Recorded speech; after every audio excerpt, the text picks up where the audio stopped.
Então o tema da mensagem hoje que eu quero partilhar com vocês é desconfinar a fé. E não é que a fé ficou confinada agora, ela já estava confinada. E o que isso quer dizer? Nossa fé estava confinada às nossas barreiras, àquilo que nós criámos como sendo fé. E a verdade é que nestes tempos se tem revelado que muitos irmãos, muitos nós próprios, eu próprio, se acontecesse algo que não fosse um vírus, mas se acontecesse uma perseguição à igreja, se o governo dissesse, olha, vocês estão todos proibidos de ir à igreja, muitos iam fazer festa. Porque eu lembro recentemente de ouvir alguém dizer, pastor, eu estou confortável com os cultos online. E a verdade é que eu próprio também, a certo ponto, fiquei confortável. Porque a nível de pastor, nós, quando é igreja, temos que preparar tudo, temos o espaço. Naqueles meses, só fazer um vídeo era chato, mas dá menos trabalho. Faço um vídeo, está feito, segue. Mas a verdade é que o conforto nem sempre é o melhor para o nosso crescimento. E, pessoalmente, aconteceu coisas muito interessantes na nossa vida familiar. Vocês terem noção, eu tinha um emprego e em março eu trabalhava à madrugada, então arranjei um trabalho com um horário mais fixo durante o dia e recebi essa proposta e então tinha feito a carta de rescisão da outra empresa e aí ia entrar na nova empresa dia 18 de março, ia assinar o contrato e a minha esposa não tinha trabalho. Ela tinha começado uma formação uma semana antes e no fim de semana deu-se o Covid, vamos assim dizer, o Covid e ficou tudo fechado. Então a empresa ligou para mim a dizer, olha, Tiago, nós vamos ter de cancelar a tua contratação porque vamos fechar portas. E era 15 de março. Eu liguei para a minha outra empresa, olha, afinal não vou, não, também vamos mandar pessoal para casa, já tinhas pedido a carta, então imaginem dia 15 de março, quando tudo fecha portas. Eu e minha esposa em casa, sem trabalho. E não foi fácil. Aqui é o engolir fundo bem. Tínhamos acabado de mudar de casa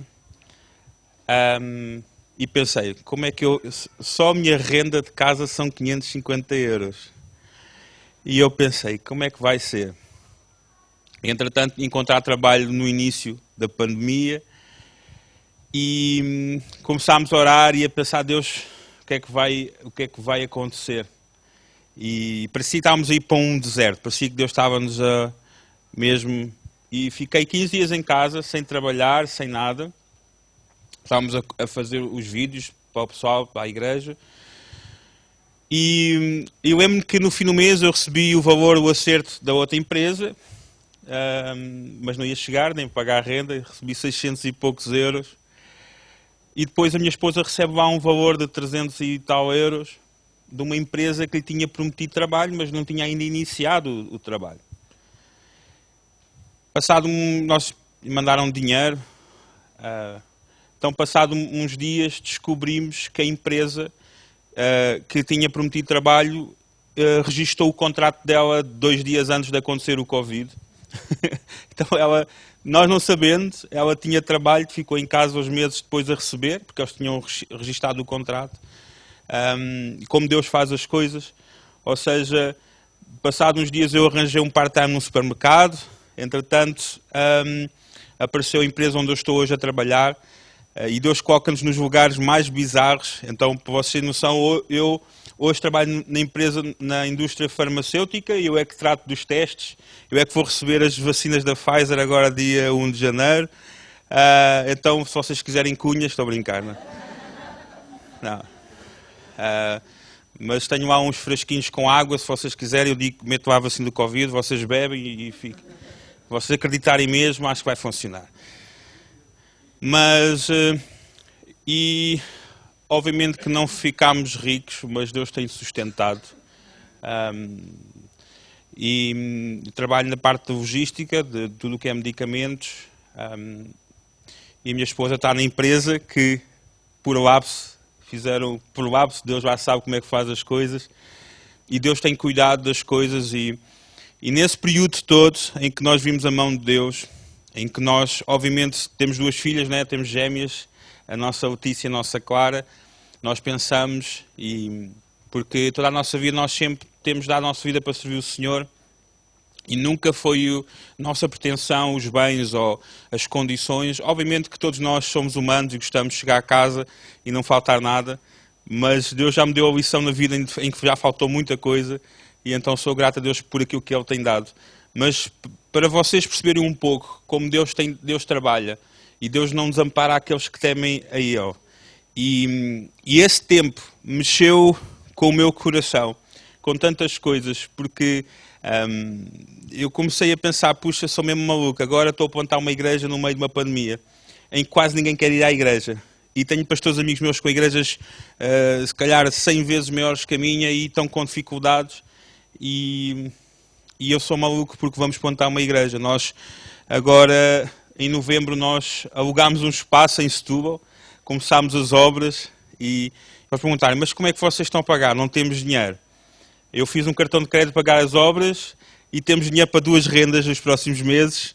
Então Deus vai suprir pela fé mesmo. E porquê? Porque a nossa fé tem de ser desconfinada. A nossa fé, Deus desconfinou a minha fé. Deus tem falado ao meu coração acerca disso. Sobre nós somos muito calculistas. Nós, os cristãos, tornámos-nos muito calculistas na nossa fé. E a fé não é para ser calculista. A fé é para confiar em Deus. É nós confiarmos. É nós não pensarmos o que é que eu vou ganhar com isto. Não, não. A fé a nossa fé deve ser uma fé de investimento e não do que eu vou ganhar. O investimento no reino de Deus. O investimento pode não ser eu a ganhar, mas pode ser outra pessoa a ganhar esse investimento. E não se trata do que eu ganho, mas do que o reino ganha. Amém? E eu quero falar acerca disso. O primeiro ponto,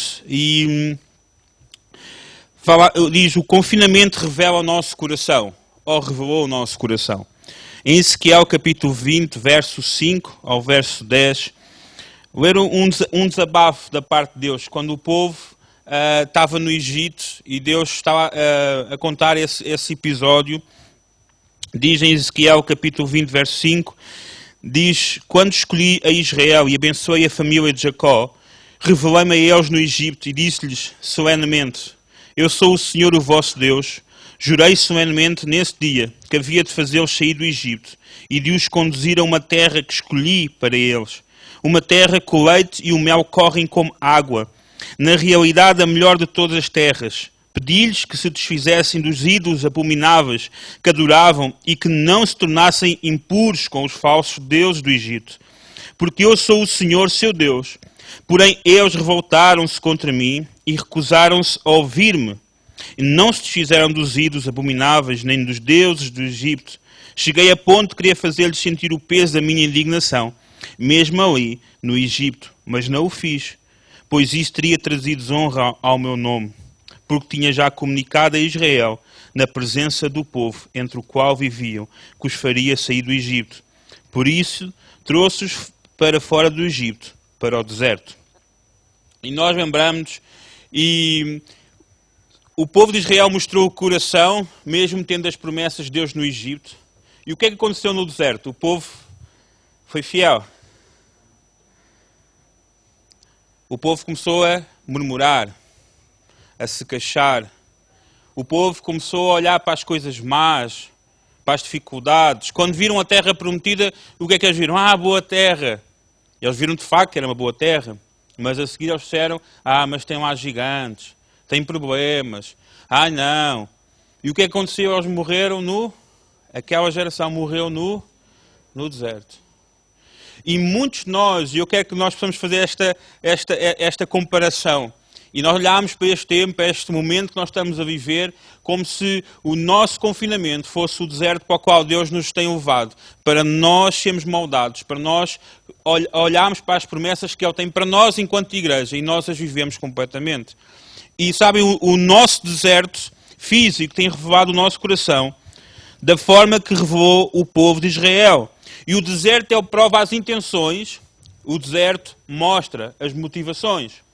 Sabem, eu partilhei eu tive nestes meses algumas pessoas que desistiram de seguir a Deus, mais. Gente que cantava na igreja, gente que pregava. Nestes tempos, eu tive pastores que desistiram de ser pastores. Eles largaram o chamado. E sabem, há uma frase que eu gosto muito de dizer que diz que quando a espiritualidade é um teatro, a plateia se torna a única motivação.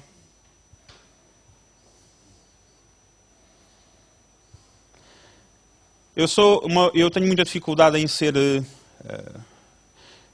bajulado. Eu não gosto nada disso. Eu não gosto, e isso ajudou-me por acaso. Todos nós estamos sempre a sentir algum apreço, obviamente. Mas há gente que depende disso. Há muita gente que está na igreja por aquilo que a igreja lhe dá. Por aquilo no sentido em que as palmas, a atenção que obtém. Mas quando isso fechou, quando a igreja agora nestes meses fecharam as portas, eu a ver muitos pastores que criticavam a internet e tudo mais a terem de fazer vídeos na internet. Não foi nada fácil. Mas isso também testou as intenções. Muitos de nós hoje estamos a ser testados as nossas motivações de vir à igreja. Quais são as nossas motivações? Quais são as motivações de fazer parte da obra de Deus? Quais são as nossas motivações, as nossas intenções? E o confinamento tem revelado isso ao nosso coração. O que é que está no nosso coração? O que é que realmente faz-nos amar o Senhor Jesus? O que é que realmente nos faz levantar? E sabem, eu nestes meses, a maior parte dos dias eu lido com pessoas que não são crentes. E eu descobri uma coisa interessante que eu não sabia. É que nós, os crentes, não somos nada diferente dos descrentes. No meu trabalho eu disse, um colega meu sabe que eu sou pastor. E ele disse assim, Tiago, deve ser difícil para ti, aqui no trabalho estas pessoas são todos uma cambada de pecadores. E eu, não, por acaso, por mais estranho que pareça, vocês são todos iguais ao pessoal da minha igreja. Da minha igreja, estou a falar da igreja, no aspecto geral. Eu, assim, murmuram, falam mal uns dos outros. É igual. A única diferença é que eles acham que vão para o céu.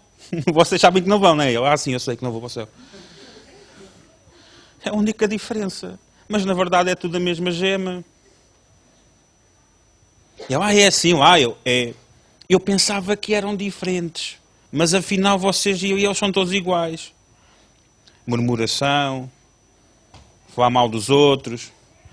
Parece que quando falam mal dos outros eu sou melhor. Dá aquele sentimento. Nós somos muito peritos nisso.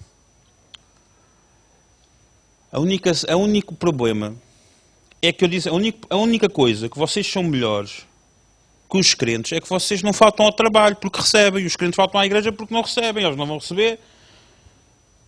Mas se recebessem, se calhar também não faltavam. Mas vens à igreja e recebes 50 euros. Oi!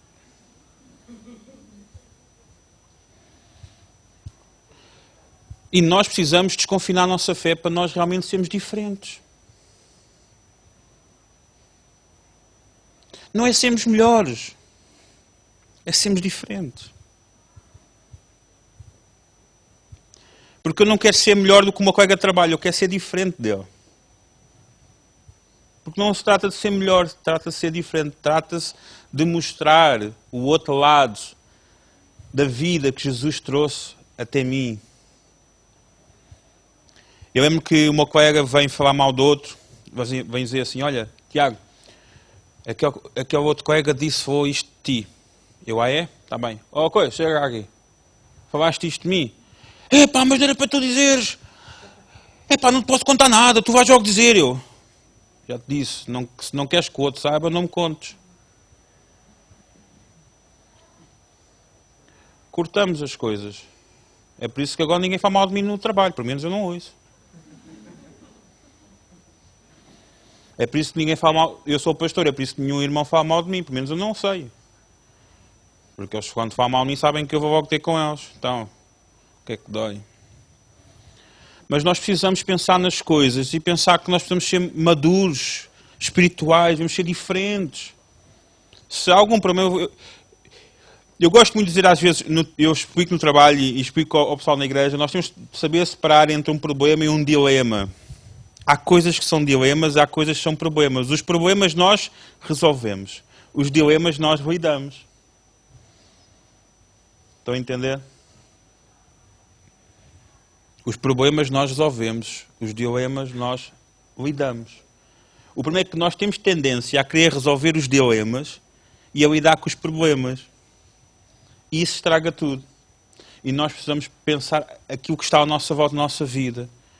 Há coisas na tua vida que tu pensas, eu por causa deste problema, que é um dilema, Deus não me vai usar, Deus não quer nada comigo.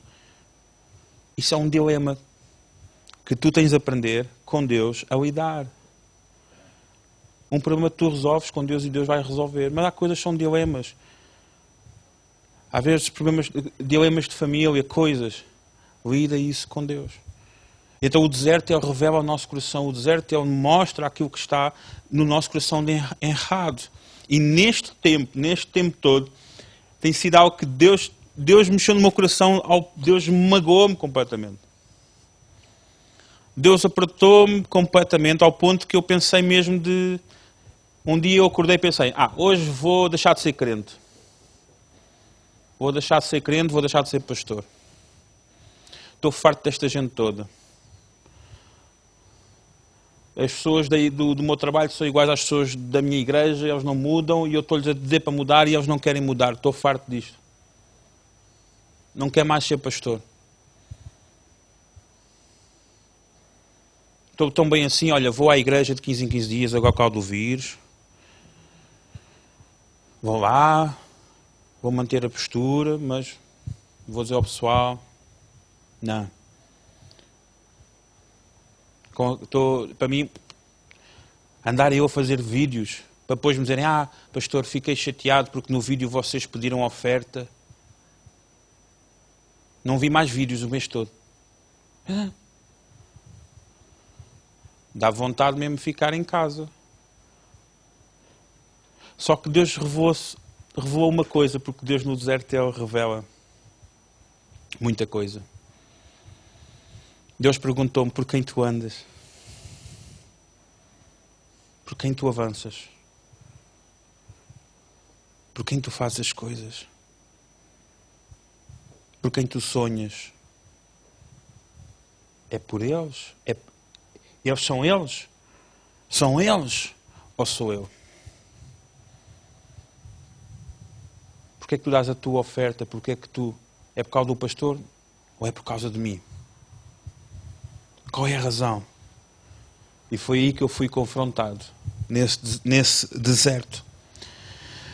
Deus usa o confinamento para nos conhecer. Em Oséias capítulo 13, verso 5, verso 6, diz assim: Eu te conheci no deserto, na terra muito seca. Depois eles se fartaram em proporção do seu pasto, estando fartos, e sobreceu-se o seu coração, por isso esqueceram-se de mim. No lugar onde não há público, onde estamos a sós com Deus, é onde Ele nos conhece. O deserto ou te leva para perto de Deus, ou Ele te afasta. Se depois disto que nós temos passado, ou nós temos mais fé e nós avançamos mais enquanto igreja, aqui em qualquer lado, ou então nós não aprendemos nada e nós nunca vamos chegar àquilo que Deus já nos prometeu. Porque eu não sei em relação a vocês, mas em relação a mim, há muito trabalho a ser feito no nosso país. Há muita gente que precisa de se converter, principalmente nós. Porque o que falta são cristãos regenerados, transformados, com uma nova vida no seu coração. É o que falta.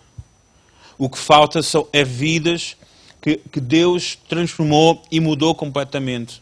Não é pessoas que sabem todos os preceitos e todas as palavras bonitas que se possa dizer, mas é gente realmente transformada. Nós podemos ser esmagados para que Deus faça de nós um sumo que possa alimentar muitos. E o confinamento serve para nos quebrantar. Em Jó capítulo 16, verso 12, diz: Descansado estava eu, porém ele me quebrantou. Pegou-me pela cerviz e me despedaçou, também me pôs por seu alvo. Um dos grandes problemas no povo de Israel foi que eles criaram ídolos para eles próprios.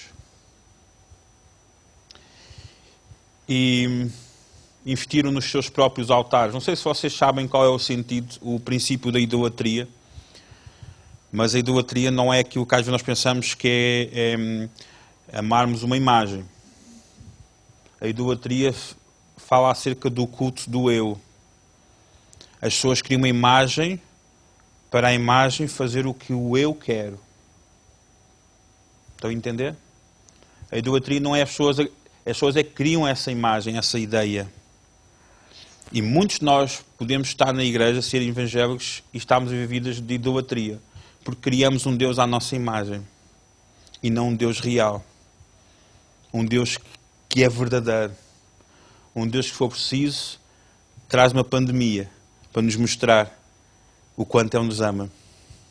Mas os deuses que nós criamos é um Deus de amor, um Deus bonitinho, um Deus de peluche, né?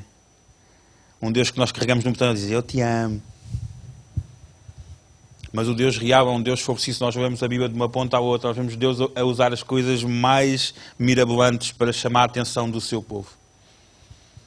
Se for preciso, Deus cria uma pandemia para chamar a nossa atenção, para dobrar o nosso joelho, para despedaçar, como diz Jó.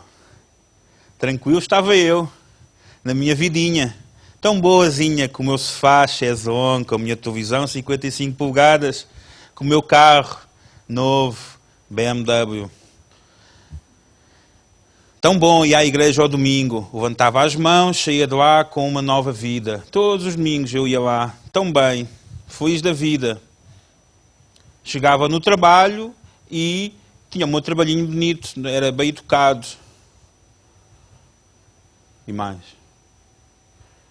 Mais nada. Eu era feliz assim, tinha tudo o que sempre quis. Mas amas o Senhor? Amo o Senhor, vou à igreja todos os domingos. Até onde é que estão os teus discípulos? Discípulos? Não, isso é o pastor, eu pago-lhe para isso. Eu pago ao pastor para fazer discípulos. Porque eu não. É tipo, eu gosto mais de igreja só de parar e... Mas não estás a investir em ninguém, não estás a orar por ninguém. Oro pelo mundo todo, pelos coitadinhos, os pobres. Então, mas ajudas os pobres? Não, ajudo na igreja, a igreja tem de ajudar. Porque nós vivemos uma fé de rotina. Vivemos uma fé que eu faço a minha parte e olha, se alguém tiver a perder a sua fé, eu não quero saber. Porque eu estou bem. Como já disse, estava tão descansado. Mas ele pegou-me. Ele quebrou-me pela cerviz. O que acontece quando alguém é quebrado pela cerviz? Fisicamente. Ele está a dizer aquilo, mas o que acontece? A pessoa morre. Ou não? Alguém aqui que percebe mais de medicina do que eu, provavelmente morre, não é? Eu tive um tio meu que morreu há 2 anos porque foi quebrado na cerviz. Caiu-lhe uma árvore em cima. E a Bíblia diz que se a semente não morrer, eu não estou a enganar, pois não, só se eu enganar, pode ser outra coisa que eu estou a dizer.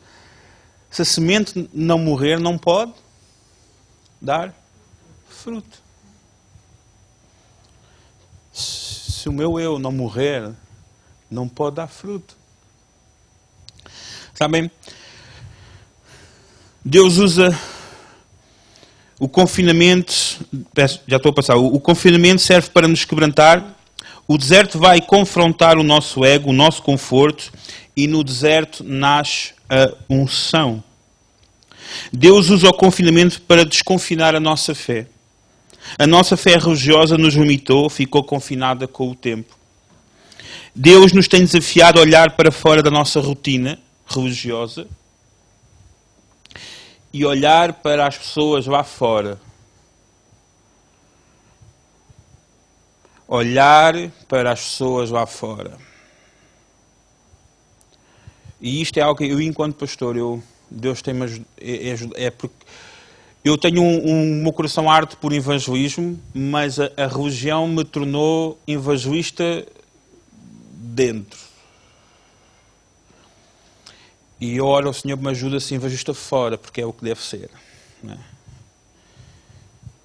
E que nós possamos ter igrejas, irmãos apaixonados por ganhar gente para Cristo. E para ganhar gente para Cristo não é preciso gente perfeita, mas gente regenerada. Porque tu só podes fazer discípulos se tu fores discípulo. Nós fazemos aquilo que nós somos. E fazer discípulos é algo que Deus, é uma missão que Deus nos deu, uma missão que Ele trouxe ao nosso coração.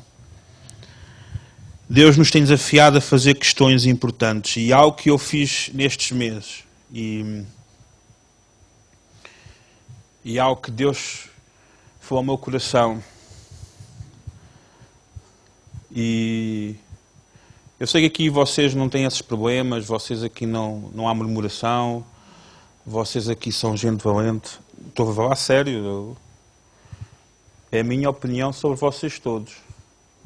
Se calhar se eu vier aqui um mês, se calhar não é a mesma, mas hoje, o vosso pastor não fez queixas de ninguém, mas sei que vocês aqui são gente, não faltam aos cultos, estão sempre aqui, fazem fila à porta da igreja, vocês até reservam os lugares logo com 2 meses de antecedência, penso eu, não é? Mas uma coisa que Deus fez foi Deus, eu gosto muito, Deus fechou os nossos palcos. Deus não fechou a igreja, mas Deus fechou os palcos. Deus fechámos a igreja. Não, Deus fechou os palcos. Porque Ele tem uma missão nisso, de fechar os palcos. Porque Deus estava farto de gente no palco. E Deus queria mais gente no lugar secreto, no quarto, sozinho com Ele. Mas muitos de nós esquecemos de aproveitar esse tempo e se calhar nos entretemos com outras coisas. E Deus, nesta manhã, Deus está-nos a relembrar o que Ele realmente quer. Ele diz que Deus procura os verdadeiros adoradores que o adoram em espírito e em verdade. Aqueles que realmente se dedicam com intenção para Ele. Não é só dizer, eu quero mais o Senhor. Então o que é que tu estás a fazer para mais? Estou a fazer, olha, olha, leio um versículo todos os dias. Boa. Mais? Não, está bom. Vou à igreja ao domingo. Eu lembro-me que hoje não estamos assim, mas lembro-me de haver tempos em que eu ao domingo fazia 3 cultos. E às vezes levava mal pessoal da igreja comigo e ia-me pessoal, outro culto. Eu já me estou a preparar quando for as minhas filhas, quando elas crescerem. Elas já com 5 anos, às vezes vais outra vez para a igreja? Outra vez para a igreja? Quando nós achamos que vir à igreja não é uma ocupação, mas é um investimento. Ser igreja não é uma despesa, é um investimento. E Deus confinou os talentos para revelar a unção. Sabem uma coisa? O talento, ou os talentos, são fantásticos, não é?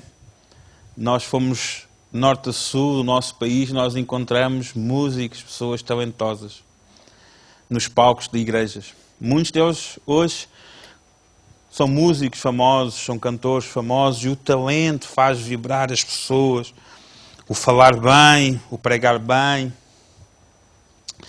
agita as pessoas, traz plateia. E uma das coisas que eu acreditei muito tempo era cantores cristãos famosos. Aí vou trazer uns quantos para encher a igreja e eu iludido. E este tempo mostrou-me que isso é a maior ilusão.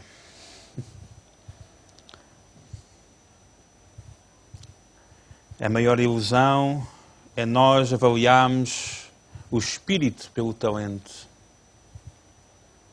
É a maior ilusão.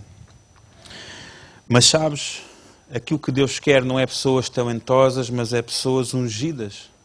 Unção. Sabem porquê? Porque a unção não é algo que vem de ti, mas é algo que vem de Deus. E sem unção nós pouco podemos fazer. Sem unção, a nossa vida não passamos de malabaristas e atores no teatro da nossa fé. A única forma que conseguimos unção é pelo esmagar. Diz Isaías 10, 27, e acontecerá naquele dia que a sua carga será tirada do teu ombro e o seu jugo do teu pescoço, e o jugo será despedaçado por causa da unção. Não é por causa do talento, mas é por causa da unção que quebra todas as amarras, tudo aquilo que nos prende e nos pesa. E a única forma de obter unção é pelo esmagar, pelo quebrantar. É a única forma. O problema é que se temos uma geração que não gosta de ser esmagada, mas gosta de ser exibida, então dificilmente nós vamos receber unção, porque quando nos fecham em casa, porque é no lugar secreto onde a unção acontece, quando não há ninguém para aplaudir, quando nós somos esmagados pela presença de Deus, pela sua palavra, nós fugimos de tudo isso. É por isso que muita gente, hoje em dia, poucos cristãos têm o hábito de ler a Bíblia. Estudar a Bíblia. Quantos pais estão aqui? Pai, quem é pai? Pai e mãe. Pronto, ficou assim indeciso. Então, pai é homem. Quem é pai e é homem? Isto não está a correr muito bem hoje. Mas pronto. Façam uma pergunta a você mesmo. Vocês estudam a Bíblia para ensinar aos vossos filhos? Vocês fizeram isso? Vocês estudam a Bíblia para ensinar aos vossos filhos? Sentam-se com eles a explicar quem é Deus? Vocês se sentam? Dá trabalho? Dá muito trabalho. Mas essa é a vossa maior herança. A maior herança que vocês deixam aos vossos filhos é a palavra semeada na vida deles. E não só a palavra falada, mas a palavra vivida. É a maior herança. Sabem, o povo do Egito, se vocês forem depois ler em casa, não vou estar a amassar, ele fala lá que eles deram a oportunidade aos filhos. Ele disse, olha, os pais morreram, então eu dei aos filhos, mas os filhos fizeram a mesma burrada que os pais. E uma das coisas que eu quero é que as minhas filhas sejam melhores cristãs do que eu. Eu quero lhes dar as bases que eu não tive na minha vida. Meus pais não serem cristãos. E mães, as mulheres, obriguem os vossos maridos a ler a Bíblia. Digam assim, vocês hoje não comem se não lês a Bíblia.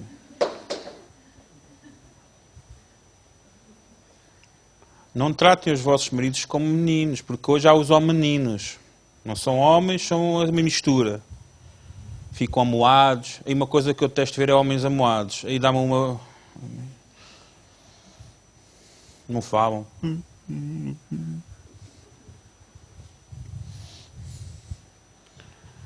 Dobrem o joelho. Assumem a vossa posição.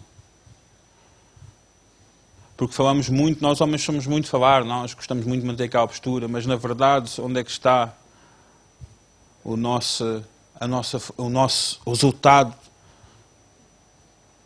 Porque nós temos uma função na igreja. Porque é que nós... Eu gosto, vou dizer, eu gosto muito de vir aqui à vossa igreja. Porque é das poucas igrejas no mundo em que o louvor é só homens. Não é nada contra as mulheres. Mas é que aqui é a única igreja em que nós ouvimos homens a cantar. Se calhar são só eles ali em cima, mas nas outras igrejas os homens já cantam fininho. Eu estou a ouvir cantar, homens, cantem lá como deve ser. Para não ter vergonha. Mas precisamos de homens maduros, espirituais, nas nossas casas, na nossa igreja. Deixarmos de ser meninos, comichosos. A mulher é que manda, mas nós temos também deixar ela mandar. Ela manda porque nós deixamos. Temos de ser homens. Pegar na palavra do Senhor e ensinar aos nossos filhos, aos nossos netos. Quem já perdeu o tempo dos filhos, olha, não ensinei, vou ensinar aos meus netos, pelo menos vou corrigir. Porque senão, se nós não começarmos a ensinar o quebrantamento... Sabem, quando as minhas filhas choram, eu não vou lá, oi, coitadinha de ti. Minhas filhas, quando choram porque fizeram uma coisa errada, elas oram. E elas as duas cuidam muito umas das outras na oração. A minha filha Letícia, quando a irmã porta-se mal, ela ora. Jesus ajuda a Ana Clara a portar-se bem. Que ela se porte bem como eu. Para que o papá possa dar presentes para nós. E se nós mimamos os nossos filhos, o que é que vai acontecer? Vamos ter uma geração mimada que não sabe o que é ser quebrantada. Não sabe o que é chorar. E nós hoje eu estava a falar com um pastor amigo que trabalha na parte da psicologia, ao dizer que os antidepressivos aumentaram. Porque nós já não sabemos o bom que há na dor. Epá, isto não é nada assim, nada interessante, pastor. Os lugares onde eu encontrei a presença de Deus de forma mais pura foi nos lugares onde eu senti a maior dor. Como diz Isaías, eu cresci na terra da minha aflição. E no meio da dor nasce as grandes obras de Deus. Basta ver pela palavra toda. E nós continuamos a fugir da dor. Compramos um sofá novo com massagens para anestesiar a nossa dor. Vamos ficar confortáveis. Vamos estar na dor confortáveis. Não. Estou na dor, vou dobrar o joelho. Vou ficar mais desconfortável porque eu quero entender a razão desta dor. Eu quero entender o propósito desta dor. O que é que tu queres falar comigo? Porque se nós não mudarmos a nossa postura, então vamos continuar a ter pessoas talentosas, mas não teremos pessoas ungidas. E precisamos de uma geração disposta a não só querer ser exibida, porque não é esse o objetivo, mas uma geração disposta a ir para o lugar secreto com Deus e ser quebrada. Eu cheguei a um ponto da minha vida, nós temos, com o nosso pessoal, temos passado tempos difíceis. E muitos deles hoje estão aqui e nós temos sido os resistentes. Outros, entretanto, na pandemia seguiram outros caminhos. E nós, muitas vezes, quando olhamos para a igreja que estamos prestes a abrir, em princípio, próximo domingo iremos ter lá a primeira reunião. E voltei a ver aquele medo. Como é que vamos pagar isto? Pessoas ungidas que foram quebradas. Não é ungidas por outros. Pessoas que foram quebradas na presença de Deus e Deus as ungiu. Elas sabem o que pode acontecer, mas elas também sabem o Deus que têm. E que Deus não larga de mão. E não interessa o palco. O nosso espaço é um espaço pequenino. Vai dar para ir agora com as distâncias, se calhar 30 pessoas. E todos os receios de tudo. Mas nós confiamos que Deus, Ele vai cuidar e Ele vai abençoar. Porque Deus não nos leva para o deserto para nos deixar lá morrer. Deus não nos vai para nos deixar lá morrer, Ele quer nos levar para algo melhor. Que possa...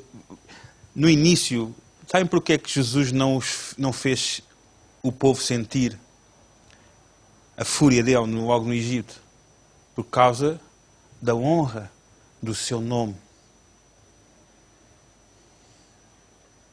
Por causa da honra do seu nome. E muitos de nós nos escondemos de ser cristãos perante as pessoas à nossa volta, então nós não representamos Cristo. Então Deus não tem nada a ver connosco. Mas quando nós, publicamente, dizemos, eu sou discípulo de Cristo, então Deus vai te guiar por causa do seu nome. Deus vai te guiar por causa do seu nome. Quando tu declaras, eu sigo o Senhor sem reservas e sem medos, sem bloqueios. Por fim, Deus não está à procura de quem quer ser exibido, mas está à procura de quem está disposto a ser esmagado. Como é que é feito o azeite, sabem? Eles ficam lá a dar mastinhas nas azeitonas. Metem as azeitonas em banho-maria. A azeitona é esmagada. Como é que se faz o vinho novo? É esmagado. Da mesma forma, Deus só pode desconfinar a tua fé e ela realmente surpreender-te a ti e a todos quando tu permitires que Deus esmague o teu ego. E tu possas dizer, Senhor, esmaga o meu coração. Esmaga o meu ego. Esta necessidade. E estes tempos, como eu iniciei, a minha segunda conversão, descobri mais de mim do que nos outros anos todos. O teu passado afeta muito o teu presente, de uma maneira que tu não imaginas. E uma das coisas que eu aprendi foi, devido ao meu passado, eu tinha algumas limitações emocionais que eu precisava e estou a lutar ainda. Porque é a vida toda. É uma vida toda. Por causa da saúde, a saúde emocional. Nós esquecemos muito disso na igreja, mas é algo importante nós falarmos. Sobre a área emocional do cristão. E sobre como as marcas do passado, como as dificuldades, as lutas, tudo aquilo que passamos, afeta o hoje. E nós podemos falar abertamente sobre isso. E a minha necessidade de aprovação, porque como na minha família eu não fui aprovado pela minha família, não havia palavras de apreço, então a minha necessidade de aprovação encontrou na religião esse espaço. E pela graça de Deus, hoje estou liberto. Como costumo dizer, eu estou livre. Obviamente nunca estamos totalmente livres, mas não da forma como eu estava. Estou livre daquilo que os outros julgam de mim. Porque sei que esta vida é passageira e ninguém que está aqui, ninguém, tem a palavra final sobre a tua e sobre a minha vida. Aquilo que eu tenho de ter a certeza é que o que possam julgar de mim, o que eu tenho de ter a certeza é se é verdade ou é mentira. Se a pessoa tem razão ou não tem razão. Se a pessoa diz, tu és um egoísta. E eu posso pensar, será que sou? Vou orar. Porque às vezes isso pode ajudar. Às vezes alguém diz, olha, tu és egoísta. Eu lembro que eu perdi um amigo, vamos assim dizer, porque eu disse que eu era egoísta. E ele nunca mais falou comigo. Mas eu não quero ser esse tipo de pessoa. Porque às vezes as pessoas dizem que não tem a ver pessoal. Às vezes até pode ser o problema delas. Pode ser a necessidade delas. E nós percebemos a saúde emocional das pessoas. Então o meu desafio para vocês também nesta manhã é que vocês deixem que o Senhor esmague o vosso coração. Que o Senhor quebrante o vosso coração. Há muita gente, eu lembro que alguém disse, pastor, tem sido tempos tão difíceis, estamos animados. Sabem, Deus nos anima quando nos quebranta. Deus não nos anima só quando dá aquilo que nós queremos. Deus nos anima quando nos quebranta. quando nós percebemos assim, sabem, quando Deus nos quebranta, nós sentimos aqui dentro. Ele está no controle. Pode acontecer tudo, eu sei que Ele está no controle. Então, pela graça de Deus, chegámos enquanto família a um momento em que eu posso dizer assim, eu sei que Deus está no controle, independentemente do que possa acontecer. Então, o meu desafio para vocês enquanto igreja, desconfinem a vossa fé. Façam as perguntas. Façam as perguntas, porque é que estão aqui? O que é que vocês têm de fazer para dar um passo mais além? Vocês têm uma cidade inteira para anunciar Jesus. E a igreja vai ter, nos próximos tempos, vai ter um papel fundamental na sociedade para a qual estamos, neste momento, a entrar. Porque a sociedade mudou nestes meses. As pessoas têm mudado, as inseguranças, tudo isso. E gente firme de fé, gente que ama o Senhor, deve mostrar a luz de Cristo. Amém? E nós possamos olhar. Eu vou arranjar um salto alto para eu andar, para vocês assim olharem para mim. Estou a brincar. Eu já tinha saudades disso, né? Já tinha saudades de estar na igreja e alguém levantava essa gente. Já tinha saudades. E as chaves a cair. Já tinha saudades. Parece que o pregador já está... Ok, pronto. Agora estão todos a olhar para a senhora a sair. Para terminar. E diz que os sacrifícios, em Salmo 51, verso 7, diz: os sacrifícios que agradam a Deus são um espírito quebrantado, um coração quebrantado e contrito, ó Deus, não desprezarás. Quem tem um coração quebrantado e contrito, Deus consegue fazer coisas fantásticas com ele.